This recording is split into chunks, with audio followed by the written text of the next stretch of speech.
અરે પણ આજ તો વાડીએ આખા મરસાના ભજીયા બનાવ્યા અને બધાએ ભજીયા ખાઈ ખાઈને બકરા બોલાવી દીધા.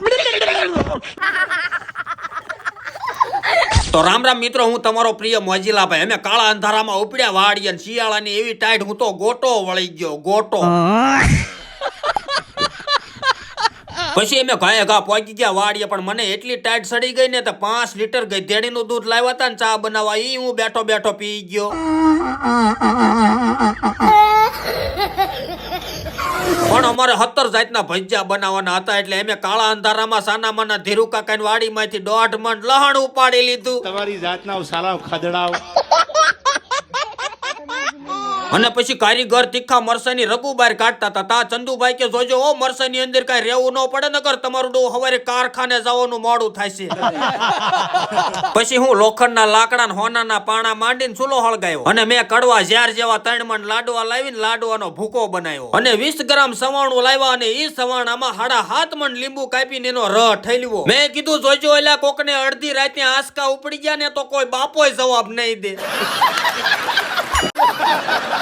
અને તમે જોજો કામા ખોટા હોય ને કઈ કામ તો કરે નહીં, પણ આખા ગામની વાહે ખાવા હાટું આવે. હમી હાનમાં હો ગરમ ગાંઠિયા ખાઈને હુઈ જાવ, તમારાથી કાઈ ન થાય.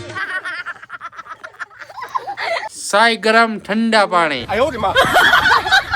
અને પછી મેથીના ભજીયા બનાવવાનું હદડું કર્યું તૈયાર, અને મેં 1.5 કિલોના 1 તગારું મરસા લઈને ખાટા મસાલાના હબ હબાવીને ભરી દીધા. હવે સિસ્ટમના દીકરા વહી આવજો.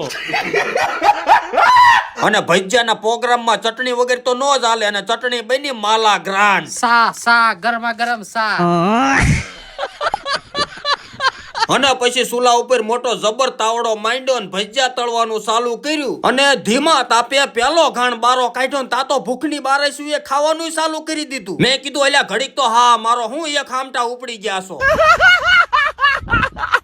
અને પછી કારીગરને ખરેખરી દાજ સડીને એખો ને 80 પીડમાં રબડાને ડખોળીને માંડ્યા ભજીયા પાડવા. લબા લબ જબા જબ ફટાફટ, લબા લબ જબા જબ ફટાફટ, લબા લબ જબા જબ ફટાફટ, લબા લબ જબા જબ ફટાફટ.